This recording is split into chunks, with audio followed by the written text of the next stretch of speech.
দেখো, মহারাষ্ট্রে এত খারাপ রেজাল্ট আমরা এটা এক্সপেক্ট করিনি, আশা করিনি। কারণ গত লোকসভা নির্বাচনে মহারাষ্ট্রে আমাদের দারুণ ফলাফল হয়েছিল। মানে মহাগাড়ি যে জোট MBA, তার খুব ভালো রেজাল্ট হয়েছিল। কিন্তু এইবার গোটা নির্বাচনী মহলটাকে, নির্বাচনী বাতাবরণটাকে বিজেপি RSS এরা মিলে সম্পূর্ণভাবে ধর্মীয় মেরুকরণের রাস্তায় নিয়ে গেল। গতবারের লোকসভা নির্বাচনের ফলাফলে বিজেপি এটা অনুধাবন করেছিল যে মহারাষ্ট্রে যদি সাম্প্রদায়িক বিভাজন তীব্র এবং তীক্ষ্ণ না করা যায় তাহলে মহারাষ্ট্রে তাদের ধরে রাখা কঠিন।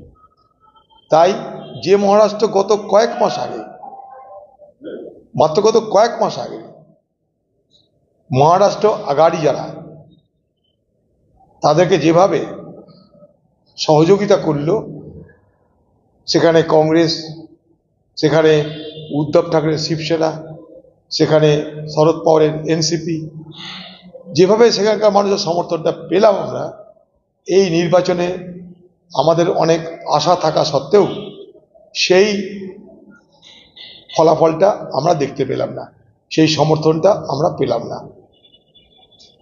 এখন তার পিছনে কারণ অনেক কিছু তো আছেই। তার মধ্যে একটা কারণ যেটা এখনই দেখতে পাচ্ছি, সেটা যে তীব্র এবং তীক্ষ্ণ সাম্প্রদায়িক বিভাজন, বটেঙ্গে তো কাটেঙ্গের মতন তত্ত্ব। অর্থাৎ হিন্দুদেরকে বলা হচ্ছে আমরা যদি আলাদা হয়ে যাই সব আমরা বিপদে পড়ে যাব। মোদি গিয়ে বলছে এ খাই তো সে খাই, মানে সব হিন্দু এক হও তাহলে তোমরা বাঁচবে। অর্থাৎ ভারতবর্ষে হিন্দুদেরকে এক কাট্টা করে ভোট সংগ্রহ করার মোদি এবং যোগী, সেই সঙ্গে বিজেপি এবং RSS এর এই যে একটা সক্রিয়তা, তার ফলাফল বিজেপির পক্ষে গেছে।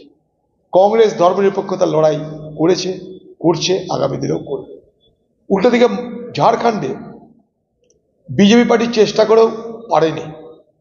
ঝাড়খণ্ডে বাংলাদেশি বাংলাদেশি বাংলাদেশি বলে হাওয়া গরম করতে চেয়েছিল, NRCর নামে হাওয়া গরম করে হিন্দু মুসলমানের বিভাজন করতে চেয়েছিল। কিন্তু ঝাড়খণ্ডের হেমন্ত সোরেনের নেতৃত্বে সেখানকার আদিবাসী সমাজ, সেখানকার মুসলমান সমাজ এবং সেখানকার সাধারণ মানুষ, তারা বিজেপির এই ধাপ্পাবাজিতে এবং বিজেপির এই প্রতারণার ফাঁদে তারা পা দেয়নি। তাই সেখানটায় আমরা জিতলাম।